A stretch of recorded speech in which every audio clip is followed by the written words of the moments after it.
أعوذ بالله من الشيطان الرجيم بسم الله الرحمن الرحيم الحمد لله رب العالمين وبه نستعين والصلاة والسلام على أشرف الأنبياء والمرسلين سيدنا ونبينا بالقاسم محمد وعلى إترة الطيبين الطاهرين المعصومين اللهم صل على محمد وعلى محمد وأجل فرجهم. أما بعد السلام عليكم ورحمة الله وبركاته. Alaikum assalam wa rahmatullah. Welcome again to another show of Real Talk. And this week we have Jamila Devji with us. Assalamu alaikum, Jamila Bai. Alaikum salam. How are you, Masma? Alhamdulillah. How are you? Good, alhamdulillah. Thank you so much for agreeing to join us on Real Talk. Inshallah, what I'll do is I'll just step back and let you introduce yourself. Bismillah. Okay. Well, I was born and lived in Dar most of my life. Well, not most of my life, a lot of my life before I moved to Canada. I think the most of the life is here now. I'm a mother of 3 children and a grandmother of 5. MashaAllah. We moved to Canada in early 1976. So yes, we've been here for more than 40 years. When I came here, I had trained to be a Montessori teacher for little kids. But when we came to Canada, there was no Montessori here at that time. So I had to change careers, went back to school. And Wow. though my children were little, actually I had Yasin already when I came here, and then Rizwan was born in a year's time. So I went back to school and trained as a medical lab technician. And I worked in a medical laboratory for most of my life while I lived here. I also managed and looked after selling Islamic books from home. I had a company, Mehra Publishers.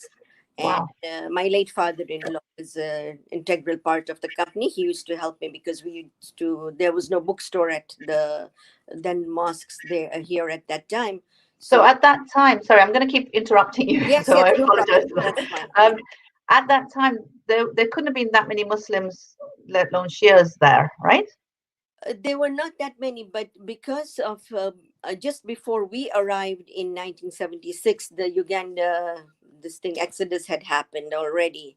So there was a community here already. With first of all, there was people from Dar es Salaam that had moved, Dar es Salaam from Tanzania. I think one of the first immigrants was Marhum Mahmoud Habib and them, and then there were others that moved as well from Dar es Salaam, and after that came the exodus from Uganda. So there was a sizable community, not very big, but adequate enough to have the madrasa had already started, and the mosque programs were going on in rented halls. That was right when we came. But after we moved to our own mosque, and this is when we started the bookshop, and we used to sell the Islamic books there.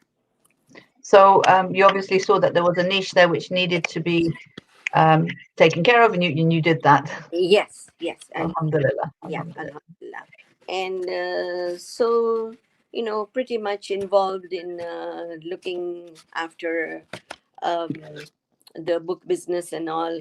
And then my life has been quite busy with my late husband's illnesses and his accidents and things. So before he became ill, before we go into that, at the beginning, I think there was he had the same sort of vision that you did in sort of looking for what was needed by the community and then trying to provide that. I think that that's one of the things that I most admire about yourself and what I've heard about your late husband as well.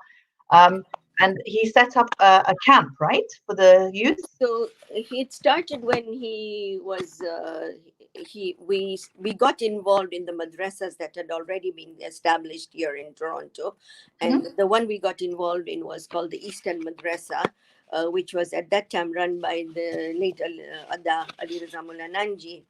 And we joined in, he joined in the administrative team, and I became a teacher. And we started, working with the madrasa, and our children were young. We used to take them with us every week. When he went to work, when he was working here, he used to meet up with his friends, the people that he worked with. And some of them were from the West Indies, Jamaican. They would have what he noticed Oh, we seemed, sorry, you cut out for a minute. But like only summer, and after that there wouldn't be anything else after that. Like they didn't have any clue of what their name meant, what what the kalima was. um, they were Muslims in name only, literally. So at that point, he used to think that if this stays on, and we as a community, if we don't develop and do not move forward, teaching our children, giving them the right tools, then who knows, if they don't understand the religion, one day they may come that, they will be Muslims in name only. So he very he started working very hard, and he got into the madrasa administrative system until he became the principal. Then he went on to become the chairman of the IEB at Nasimco. But his vision was always to make things better for the children, so they learned Islam the proper way and they would carry it forward in their lives. One of the things that happened at that time was, he um, there was an Imam Zamana Trust in London, and they had started something like, not a camp, but what they started was a full-time course for the children for about a week long course. And they would hold these at either an Islamic center. By this time we already had our Bayview Mosque. So he got this idea that taking the children, keeping them in an environment where they wouldn't be exposed to anything. Of course, at that time there was only TV and newspapers, there wasn't anything else, no social media. But keeping them away, taking them away from their parents to a secluded environment where they were taught all this, for 7 days, eating, sleeping, drink, whatever they were doing, they were taught Islam. And that would kind of help when they went on back home, and they would carry some of these habits with them. So such, from there were But I think born. the other thing I think his vision was to make it fun so that Yeah. the children actually wanted to Yeah. learn. So the first one was not that much fun, but after that, him and his committee decided to hold these camps on a regular basis, whereby they would make it fun. So they would take the children out for a week to a cottage area where there would be a lakeside, there would be pools, there would be swimming, there would be kayaking, there would be canoeing, and football fields, everything. So pleasure mixed with learning, whereby the children would come back home after a week and carry a lot of the good habits that they had developed during this time. And one of them was, because it was during summer, salat time was very early, 3:30 in the morning, and they would come home and wake their parents up at 3:30, telling them to wake up for salat at 3:30. And these parents were like, God, it's not even Kazan yet. Why are you waking us up? But How so how his old were your children then at that time? my children were not that old. So they would have been early teens. I would think Yasin and Rizwan would be early teens. I don't think that they were that And this old. camp and this camp was specifically for what age group? So the camp was for teenagers from 13 and up. So I your think it boys was 16 and up before. So it has developed through the years, so many years of that, because then, things evolved so much after that with the yeah. camp as well. I'm just thinking from the perspective of I think a lot of the times we as parents or we as community members um, we sit there and we complain about things not happening in the community. We complain about the environment that our kids are growing up in or things that are happening around us, but we don't actually do anything about it. And I think this is one of the greatest lessons that you can actually learn from this is, you know what, there's a need there. You've identified it. Instead of expecting someone else to do it, let's just get up and do something. And I think that's really powerful. Yeah. And he had a lot of help. His the committee members that he worked with, they helped him. We even had cooks come with us for the whole week. 4 cooks were taken on a full-time basis to come and give them food that they would like. In fact, a lot of times when they came back home, their parents would start complaining, "Oh, our children are putting on weight from these camps. You're feeding them too much, you know." So, but I think it was really, really important for him to do this. And after he passed away, my children also decided that they would like to do something in his memory. So we continued with these camps for a while, boys and girls. These were above, I think it was above 16, 14 and 16. I'm not sure even right now at this age at what we had. We would take them out for a week, again with speakers. And so this went on until all my children were married and moved away. And then I was left to do this by myself. And without the manpower of a family helping you, it was difficult. This evolved into then with me taking on more help and doing mother-daughter retreats, weekend retreats. First, we tried them on a weekly basis. Then we did them on weekend retreats. And then again, these evolved into the women's retreats now, which I hold every year. And again, I think what's so powerful here is that you didn't stop. You know, your children were helping you. You continued the legacy after your husband passed away. But then you didn't stop. Even when your kids got married and moved away, you tried different ways. And then, like you said, it evolved. It went into mother and daughter. And then now it's a woman's retreat, which continues every year. So, you know, alhamdulillah, it's amazing that you continued that legacy. Yeah, yes. I think it's one of those things that we really wanted to do in his name, because he had such a passion for this. And one of the things that we wanted continuing in his name was to do, these camps. So I think, that carried on. And today we have the Al Zahra retreats that we do every year for the women now. So, yeah. Alhamdulillah. So if we go back a little bit and talk about your husband's sort of journey and what happened. There's a lot of internet There is, isn't there? phone that's giving all the noise. I don't know what it is. I'm just going to move slightly. Is that a little bit better? There is a lot of noise coming through when you're speaking. I don't know. Is it my phone that's making the noise as well? I don't know. I'm trying to move into a different place to see if it makes any difference to me. Is that better? Yeah, a little bit.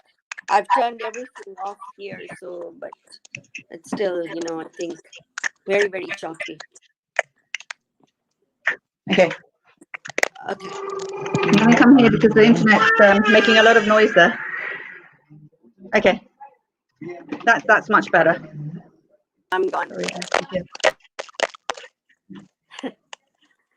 I think it's the internet.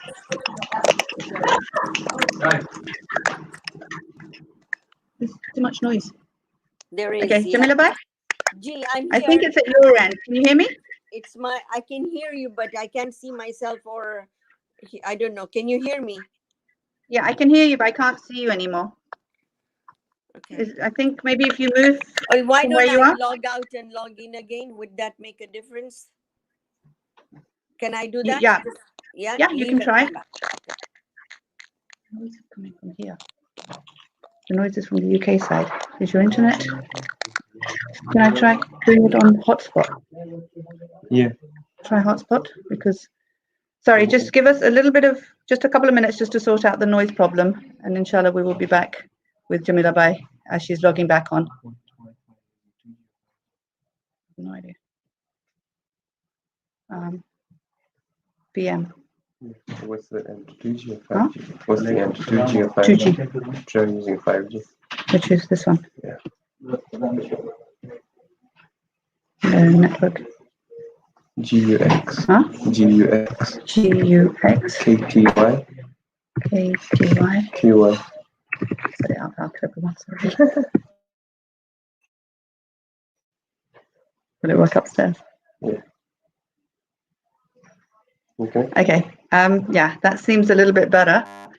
Inshallah, once Jamila Bhai joins us, then we can continue again. Can you see me? Yes, I can. Okay. That sounds a lot clearer now. Can you Is hear it better me? at your end? Yeah, I can hear you. Okay.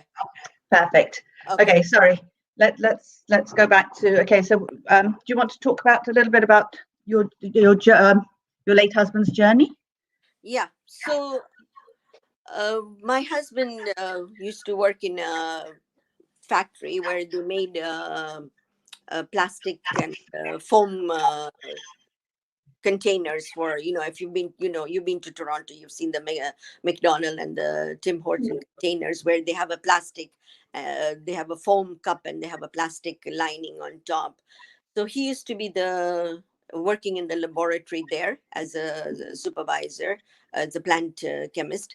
And in 1987, there was an accident. There was an explosion at the factory where he worked. Though he was not involved with working with the machines, but he had started, very early on uh, at the bottom of the pole, totem pole at the factory that he worked for.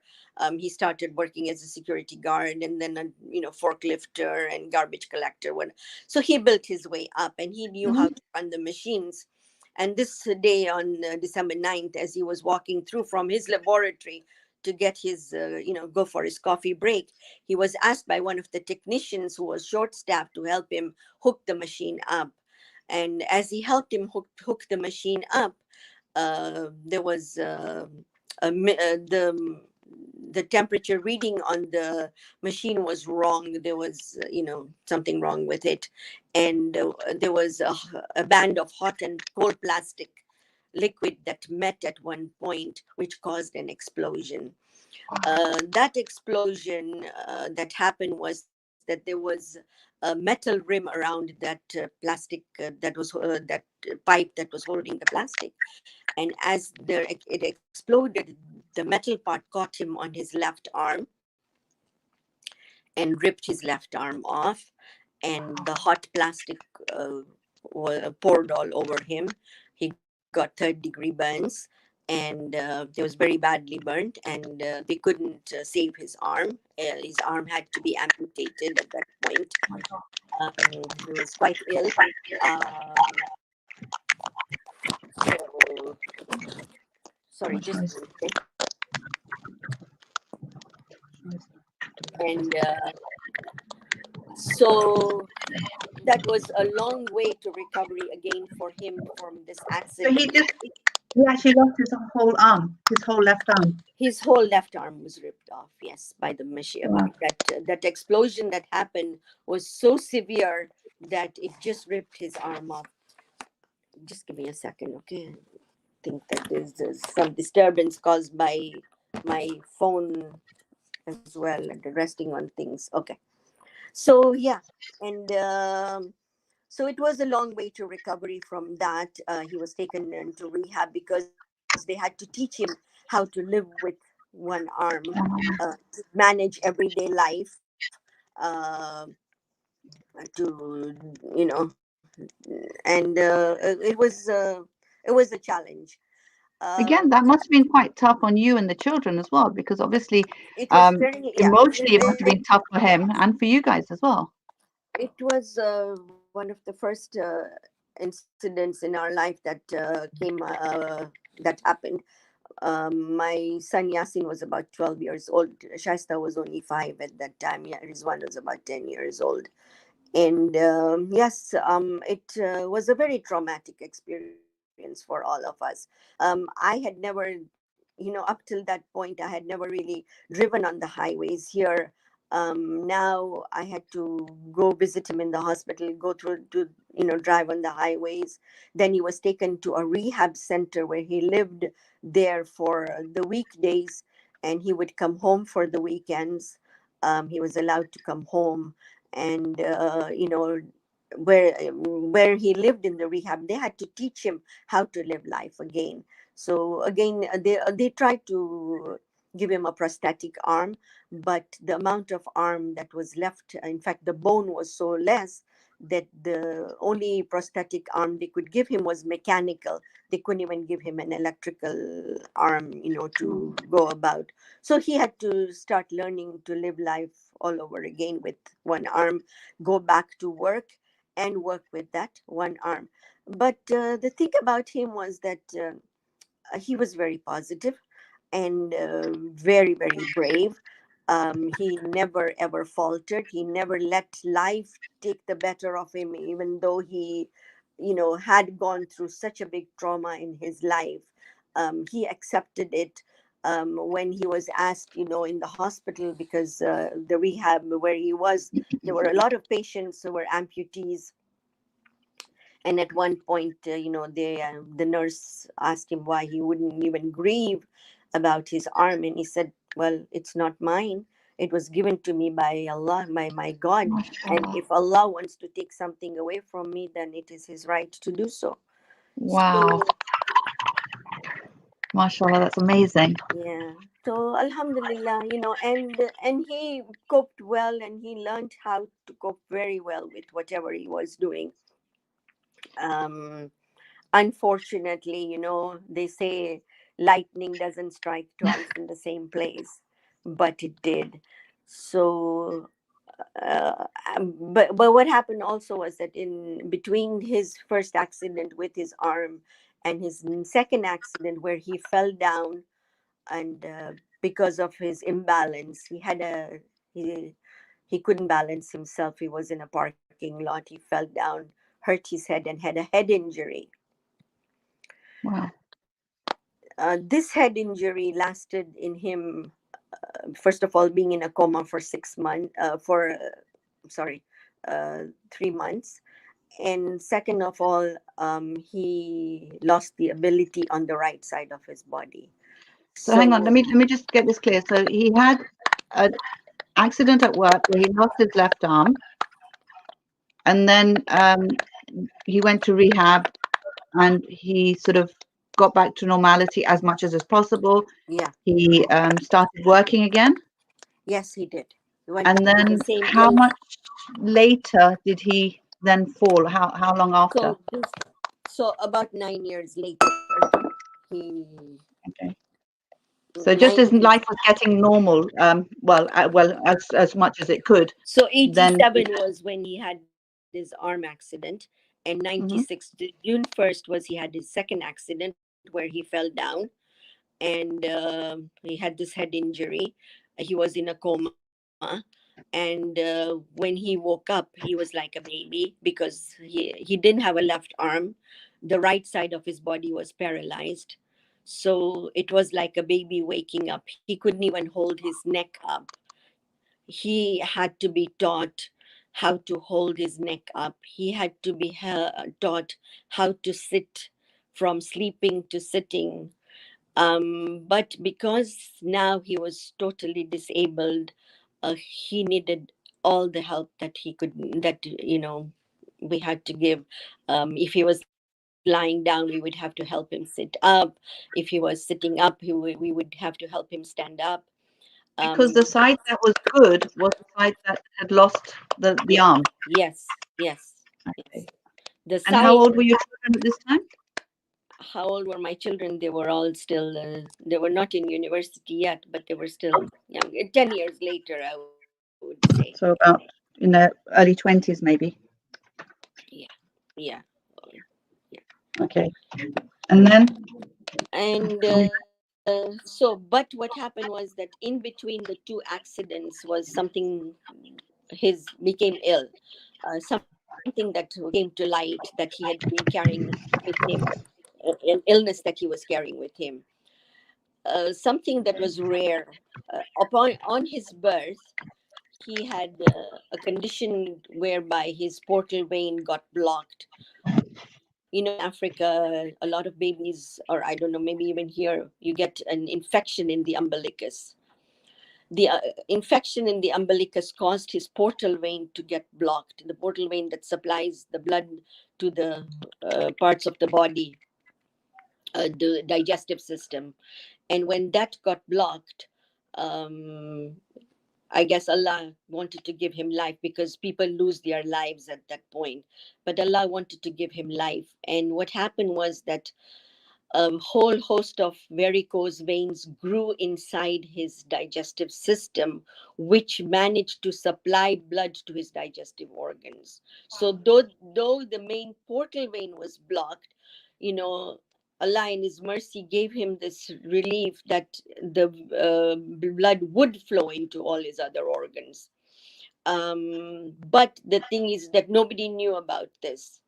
After his accident in 1987, when he lost his arm, one of the doctors that was looking after him found that his blood results, especially his bilirubin and his all his en- enzymes were very high. So he started to do a search whereby he found that, there was a mass of these blood vessels that had grown on his liver. At the first point, they thought it was a cancer, that it was a tumor, and he was going to do a biopsy. But just before the biopsy, he stopped himself when he realized that this was a mass of blood vessels, and were Wow. he to even SubhanAllah. prick that, He would he have would have bled to death hemorrhaged, yeah. instantly. Yeah. So from that time on until his second accident, these varices that had grown now were growing in his esophagus, and there came a time when these would start bursting, and he would an Vomit blood. incident happened where he started spewing out blood from his insides. So now what they had to do was every 6 months they would have to go in and ban these varices so that they would not grow. Unfortunately, they kept growing. He had to go through surgeries, a huge big surgery, for taking away, bypassing his splenic vein into his vena cava and all that. But nothing really happened. This was there and it was going to stay. After his So, second accident, the one thing that he wanted most was to be able to come home and to be with family. By this time now, he had been a very active member of the community with the IEB, with the community, the Jamaat as well. At mhm. this point now, he had to leave everything, and all he wanted was be home with his family, concentrate on being better. All the therapists that worked with him found him to be very, very positive and always wanting to get better, always wanting to make himself better. Unfortunately, he never could, walk by himself until, he passed away, or could he have a meal by himself or drink a glass of water by himself until he passed Wow. away. I just want to concentrate on the effect that had on you and the children, because I think a lot of the times we obviously we see what's happening to the person who is affecting, but we don't think about the carer and how it affects the carer and their families. So can you just talk a little bit about your journey through all of this and how you managed? Because obviously you were still working, you had three children, and you had a husband who you were trying to take care of as well, and going to the hospital and being with him.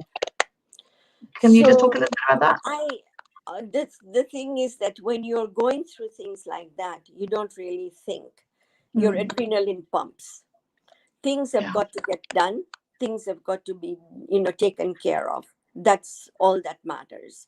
So whether, because the last year of his life, again because of all these things, this illness that he had, ended up happening was that his bile duct would get blocked, and his bile duct would get blocked. He would get jaundiced. Once he got jaundiced, I would have to take him to the hospital, and then they would take him to, they would put in shunts. Now, these shunts that they put in, I'm sorry, not shunts, stents. They put these stents in the bile duct so that the bilirubin would flow. In his case, the bilirubin was so sludgy, the bile was so sludgy that these stents would not take. They tried with one stent, they tried with two stents, they tried with, um, reversible, movable stents. They tried everything, but every 10-15 days he would get, jaundiced, and I would take him to the hospital. While doing that, I was still working. So like I said, work had to be done. The children had to take care of themselves, and believe it or not, sometimes a lot of it, not even sometimes, a lot of times, I know and I think I didn't take care of my children. They grew up, they became adults overnight because they knew mom was not going to be around. She was busy with that. I had a disabled husband who was sick. So not only that he was sick, but he was disabled. He couldn't take care of himself in the hospital. The nurses would do all they could, but there were only certain things that they could help him with. I had to be there. A lot of times I would go to work at like 4 o'clock in the morning and try and catch up with my work at, and it was good. My, the people that I worked with were very good. They were very sympathetic and they allowed me to do that. And I would get all my reports ready, and because I was working in a laboratory, and by that time I was in customer service, and I would have to print up reports for the doctors, do all that. By 8 o'clock, when people were coming into work, all my work was done, and I would head down to the hospital because there would be appointments, there would be doctors to see, there was, trips to be taken to another hospital for the stenting to take place. But you don't think, you just do it. That's it. Yes, a lot of disorientation, because a lot of times I would check and think I needed meat, and I would go and buy a whole load of meat, and I'd come home to see that the freezer was full of meat. So I was disoriented, and yes, but and again, it was the adrenaline pumping. I don't think it ever stopped until we lost him. So I just want to concentrate a little bit on this because I think, when you lose someone, obviously you're dealing with the grief of that loss. But then, like you're saying, with you, it's like there was also that the adrenaline rush had gone. There was that void of not only not having a spouse, but the void of what do I do now? Because I've spent so long just taking care of him. And then also maybe a little bit of guilt as well from the relief of not having to do so much anymore.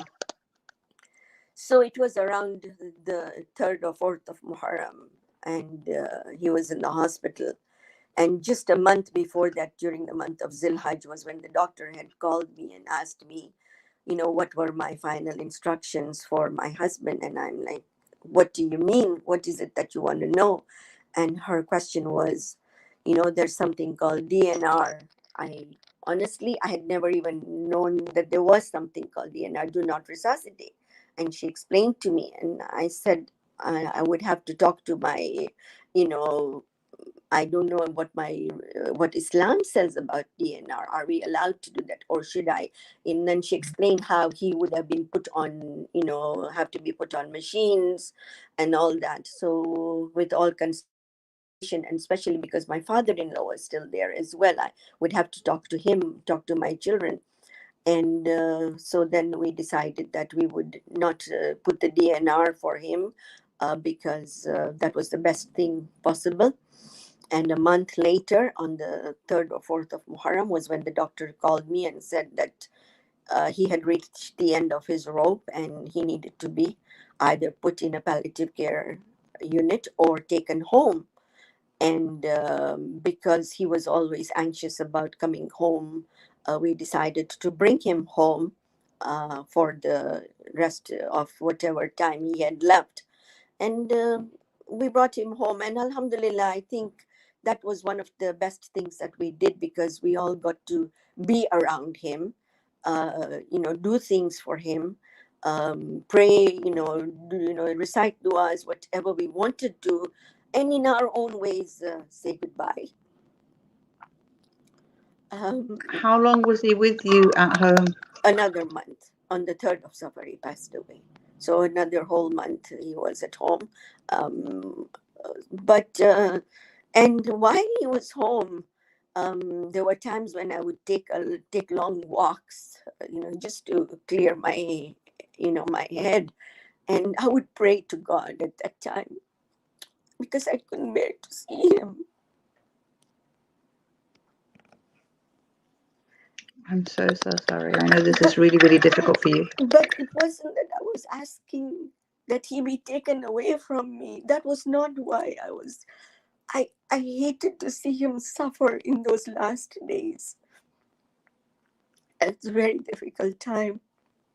And we wanted things to be easy for him. And I kept praying, God, make it easy for him. But I remember the time when he passed away and we came home from the funeral, and there was an emptiness in this house. Everybody was there. Everybody had come. But the most important person was missing. And it felt like after that, I had been doing all these things, but now there was nothing to do. There really wasn't nothing to do. I didn't know what to spend my time on.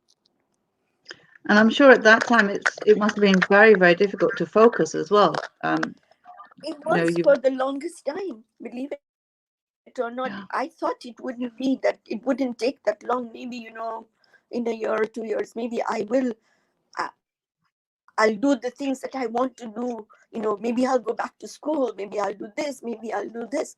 But I never could really ever focus on anything, I just went on. Life went on and on. And I busied myself with community work, doing things at the mosque, taking part in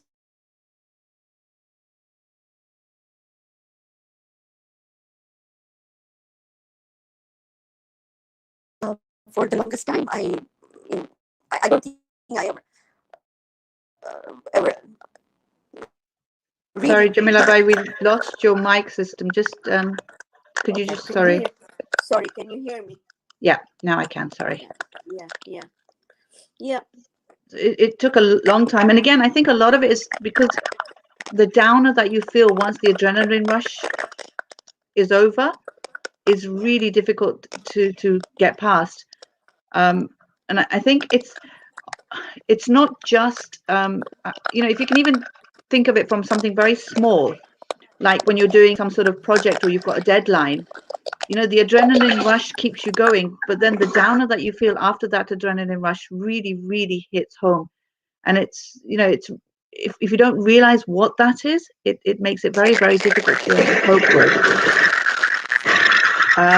Jamila, can you hear me? No, sorry, I couldn't hear you. I'm sorry, and I'm okay. Can your picture's gone. It's fine. Inshallah, you should come back. We can hear you. Okay, let me just do Are it you one okay? more time. So sorry. Shall I? No problem. I think the connection's really bad. Yeah, as I was saying, it's whenever we go through this adrenaline rush that we have, whether it's as carers, whether it's a deadline that we're meeting, whether it's some sort of project we're working on or something, the adrenaline keeps you going, and you'll stay up nights and you'll do what needs to be done, and you don't think about how tired you are. But once that adrenaline rush goes, the downer that you feel it's crazy, and not recognizing that it really makes it difficult to cope with. So I think that's a huge learning that we should take on board. Yeah. Moving forward, obviously it took you a while to get not past it, but to be able to cope with not having your late husband in your life, but also keeping his legacy alive was beautiful. I think obviously you did a lot there, and that's amazing. How did it impact your children? If we can just talk about that a little bit. It's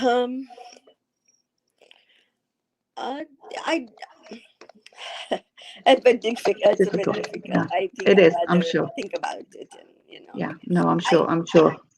I'm happy to tell you that I'm happy that they have turned out to be the most wonderful children in the world. I'll tell you, Alhamdulillah. without having had two parents look after them in the way, in having their needs met in the way they needed them to be met, I don't think we were able to do them from both of us. But I think it is the blessings of Allah that they've all turned out to be great, and I'm proud of all three of them. Alhamdulillah, and I'm sure part of who they are is because what they've been through, and that's what made them who they are, and that's amazing. It has impacted all three of them in their lives, and I see it in a lot of ways too. But that's it's their life, and I'd rather when they get. And again, God doesn't give you what you can't handle, right? So with that there must be, God was there by their side as well. Sorry, I can't hear you. No problem. You're cutting out. So moving forward, can you hear me? Yes. Moving forward, I want to talk about, if you're comfortable talking about it, actually, you getting to a stage where you're thinking of remarrying and moving forward with that, and how So you thought about that and where that came from and how it transpired. so the thought of remarrying didn't really cross my mind. It did cross my mind. I would be lying if I say it didn't, but I really wasn't interested. I had one wonderful husband that I had in my life for 25 plus years. And I know that we had a very good marriage. We both cared for each other very deeply. And, there were times I know that he would ask me, how come, you spend so much time looking after me? And I said, and I would tell him, wouldn't you have done the same for me, if the roles were reversed? I said, I know it for sure that you would have done the same for me. God has given me a chance to do this, and I'm happy. So don't ever feel that. So I think, we had a very happy marriage. And so I wasn't even looking for anything. Yes, friends asked, people asked. Actually, people were scared to ask me, to tell you the truth. They wouldn't broach the subject to me. They think she's going to eat our head off if we would ever bring this to her. So I don't think anybody ever, brought it up. But I think as a community, one of the things that is quite sad is, when a man loses his wife, he's encouraged to remarry. Whereas when a woman loses her husband, it's not sort of looked down upon when she says that she may want to remarry or something like that. And I'm just wondering whether you felt that or anything like that. I guess at the back of your mind, it's always there as well. That stigma that we've all grown up with. That for a woman who is widowed to get remarried, maybe it might not be. It's kind of a stigma that I think that has been. Maybe it's changing now. I hope it does. And for the future generations, I do hope that this changes. Because yes, a part of it was maybe that, but I really didn't think. I wasn't looking. I never ever thought about it until a good Samaritan, a good friend, decided that she wanted to do some good in this world. So she knew Murtaza well, and he had lost his wife a year and a half before. And he couldn't stand being alone. I think that was one of the biggest things that he was going through, was how can I live my life alone, being alone like this. It's been 1.5 years and I can't live, like this. So he confided in her that he would like to remarry. And she looked around and decided she would come to me and ask me, and which she took away my sleep for a few nights there. I'm like, what? You must be joking, really? No, I don't think so. But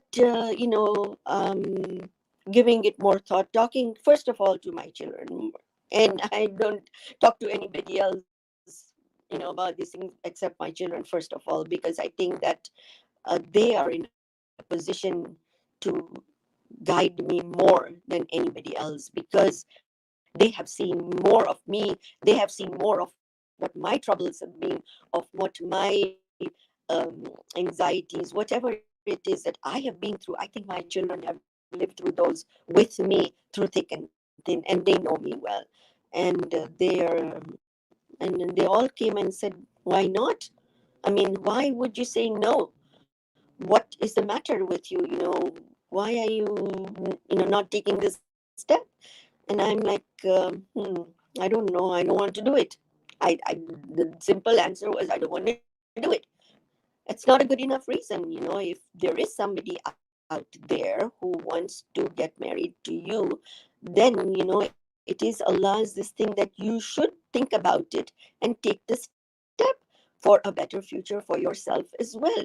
For how long are you going to keep the light burning in your bedroom doing puzzles in the middle of the night? And that's what I did, because after Mahmoud passed away, was I couldn't sleep. sleep all night long, and I was afraid of sleeping in the dark, and I would keep the light on and work on Sudoku or any puzzles. In fact, there was a time when one of my kids would remark, like, you've replaced dad with junk on your bed, like, you've got everything under the sun on the other side of the bed.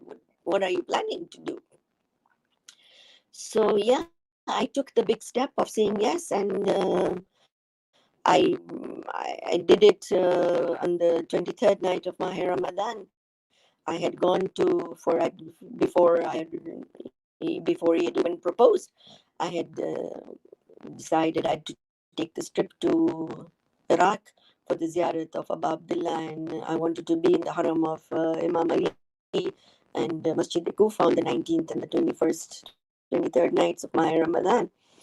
And I did my amals, and on the 23rd night, after doing all my amals and Joshin Kabir, I stood out on the roadside in front of the haram of Imam Hussein, from where I could see the dari of Abu Abdullah. And I said Bismillah to him to take the step to getting married. MashaAllah, that is so beautiful. That's amazing. How many years after the passing of your late husband did you get married? Sorry? How? How many years? How many years after? 15 years. 15 years. So you'd actually spent 15 years on your own. So it must have been quite tough now to start a relationship with someone else in your life who is totally different to your husband. It is different, and there's, again, to everything there is pros and cons. Now getting used to somebody is not easy because you're also getting older, right? When you're younger, sometimes it's easier to take To off and change. do things, but when you're getting older, you're very set in your ways, especially when you've been living alone for 15 years. You're set in your ways. You don't cook. Yeah, I don't cook. I didn't cook, and I told him that I don't cook. But so many things, little things, little habits. So you have to learn how to get used to it, used to each other. But I think with everything, the pros of having somebody, a companion in your life, makes a big difference. I didn't realize how much I had missed a companion in my life until I got married again. I didn't realize what the joys of traveling with a companion would be until I remarried again. I didn't realize the joys of sitting down to a meal and eating together, or even little things like watching TV, just things, a drive, anything. It means so much now that you have somebody to share it with you, would laugh, uh, cry, Yeah, whatever. no, You share so much. that's beautiful, and I think it's important to recognize that it's something that both men and women need, and it should be something that should be encouraged by the community. Um, just to finish off with, if I can ask you, with everything that you've been through, what advice would you like to give to the listeners that you think, if someone had told you this, it would have helped, or something that you've learned on your journey which you'd like to share with the listeners? Okay. So, you know what, with all this that went on, I know I'd written something down, but let me just look for it.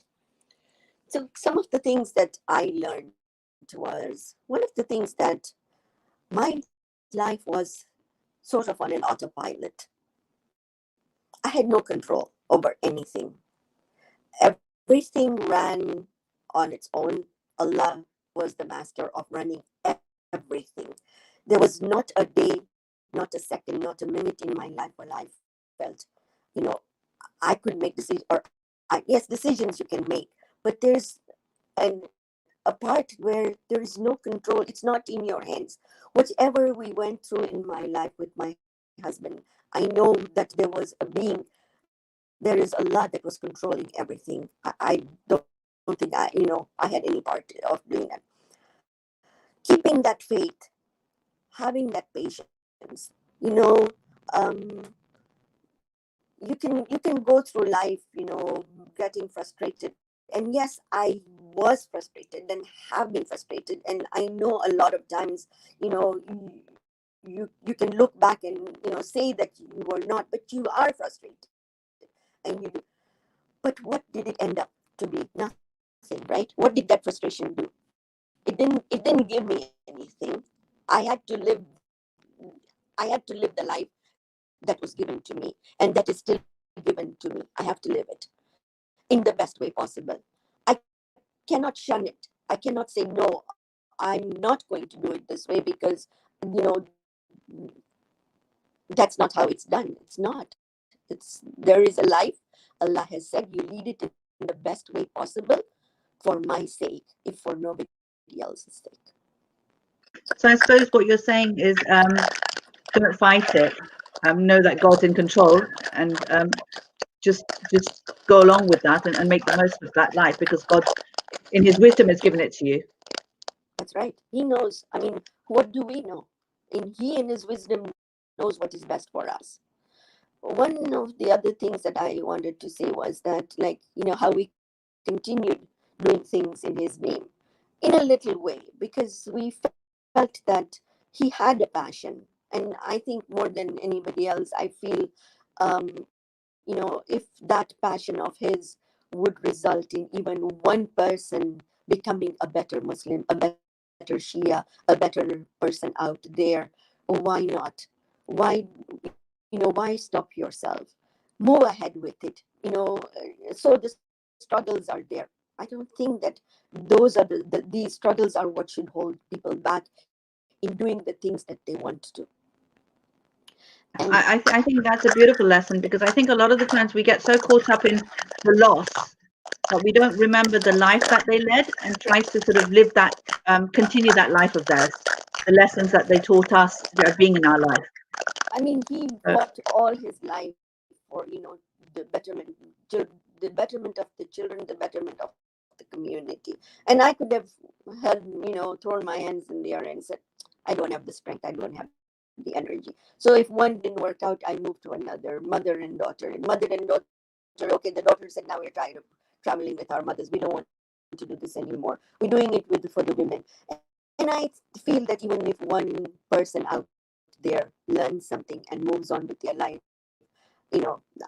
I think then I couldn't ask for anything. And one more thing that I just wanted to add, and maybe I didn't mention in all this, I even took a trip to Syria.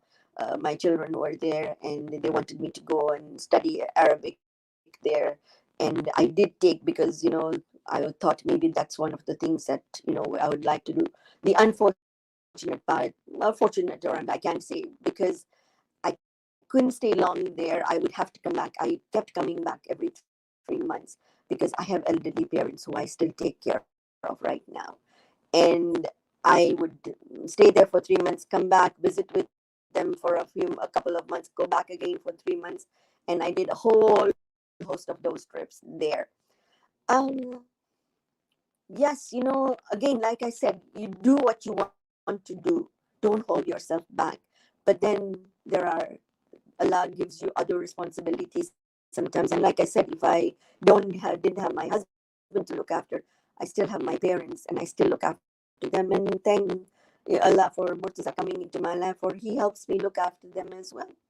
So That's beautiful. And I think a lot of the times we strive to do things that we think God wants from us. So like learn Arabic, like do courses, like go to Hosa. But maybe God actually just wants us to take responsibility in different ways and do different things. And that's what He sends towards us by, allowing us to take care of someone in our lives that needs us. And I think recognizing that is serving Allah is really, really important as well. yeah, Yeah, it's like mothers who have young children. It's like I always tell them that you don't have to worry that you're not doing as much ibadah, because you know what? Just bringing up your children is ibadah. So it's the same sort of principle when we're taking care of someone who needs us. That is ibadah as well, right? So yeah, no, that's beautiful. So thank you so very much for thank sharing your life story. If we can just take a minute just to recite Surah Fatiha for Maroom and all other Maroomeen with the salawat, please. If we can recite a Surah Fatiha for them, please.